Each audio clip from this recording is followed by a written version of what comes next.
Hello guys, അപ്പോൾ ഇന്ന് എൻ്റെ ബോട്ടണിയുടെ പ്രാക്ടിക്കൽ കഴിഞ്ഞു. കുഴപ്പമില്ലായിരുന്നു, എളുപ്പമായിരുന്നു പ്രാക്ടിക്കൽ.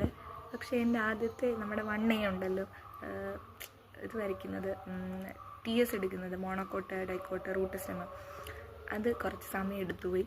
അതുവഴി നോക്കുകയാണെങ്കിൽ ബാക്കി മൊത്തത്തിൽ എല്ലാം നല്ലതായിരുന്നു. ആദ്യം ഞങ്ങൾക്ക് ചോദിച്ചത് ഡൈക്കോട്ട് സ്റ്റെം ആയിരുന്നു, ഇത് TS എടുക്കാൻ ചോദിച്ചത്. അത് സെക്ഷൻ എടുത്തു.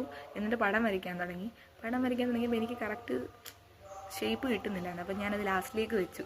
പിന്നെ ലാസ്റ്റിൽ എനിക്ക് അഡ്ജസ്റ്റ് ചെയ്യാൻ പറ്റില്ല, ഇച്ചിരി എക്സ്ട്രാ സമയം എടുത്തു, എന്നാലും വരച്ച് വെച്ചിട്ടുണ്ട്. പിന്നെ രണ്ടാമത്തെ 2B 2C ഞങ്ങൾക്ക് ചോദിച്ചത്, ഇത് 2C ചോദിച്ചത് PBR 322, 2B ചോദിച്ചത് 2B എന്തായിരുന്നു, സർഗാസം ആയിരുന്നു ചോദിച്ചത്. അങ്ങനെ സർഗാസം, മറ്റേത് PBR 322 അതാണ് ചോദിച്ചത്.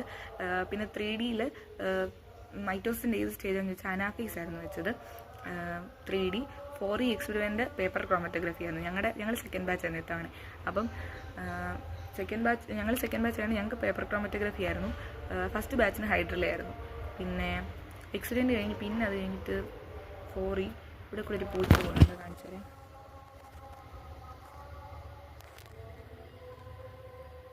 സൈഡിൽ കൂടെ പോകും, ഞാനതിവിടെ നോക്കി. അപ്പോൾ എക്സിഡൻറ്റ് 4. പിന്നെ 5ൽ കൊറോള എഴുതാനാണ് പറഞ്ഞത്, കൊറോളയെ പറ്റി. അതിനെ 3 ടെക്നിക്കൽ ടേംസ് ഉപയോഗിച്ച് പറയാം. പിന്നെ 6ൽ ലൈക്കനായിരുന്നു ഞങ്ങൾക്ക് ഇൻട്രാക്ഷൻ വെച്ചത്. ഫസ്റ്റ് ബാച്ചുകാർക്ക് വാൻഡിയായിരുന്നു, ഞങ്ങൾക്ക് ലൈക്കനായിരുന്നു. പിന്നെ 7ൽ ആന്തറിൻ്റെ ക്രോസ് സെക്ഷൻ വരയ്ക്കാൻ. ഇതിൽ 1 നമ്മൾ ചെയ്ത് കഴിഞ്ഞിട്ട്, ട്രാൻസ്ഫർ സെക്ഷൻ എടുത്തു കഴിഞ്ഞിട്ട് നമ്മൾ അവിടെ ഇരുന്ന് പിന്നെ അതിൻ്റെ ബാക്കി 2 അല്ല 3 ബാക്കി അങ്ങനെ എഴുതി പോവാണ്. പിന്നെ ആ ടീച്ചർ ഇടയ്ക്ക് വിളിച്ചിട്ട് നമ്മുടെ റോൾ നമ്പർ ഇതനുസരിച്ച് രജിസ്റ്റർ നമ്പർ അനുസരിച്ച് വിളിക്കും.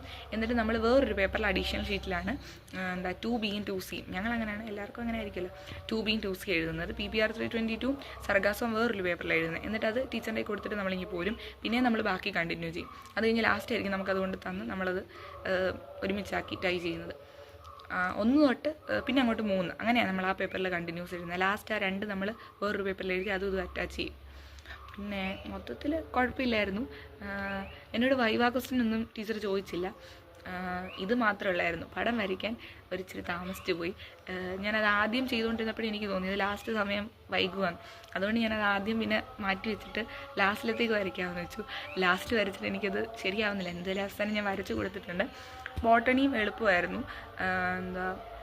മൊത്തത്തിൽ വലിയ കുഴപ്പമൊന്നുമില്ലായിരുന്നു. ഐഡൻറ്റിഫൈ ചെയ്യാനുള്ളതെല്ലാം പെട്ടെന്ന് ഐഡൻറ്റിഫൈ ചെയ്യാനും പറ്റി. ഞങ്ങൾക്ക് ഇതൊന്നുമില്ലായിരുന്നു, മൈക്രോസ്കോപ്പിംഗ് ഒന്നുമല്ലായിരുന്നു.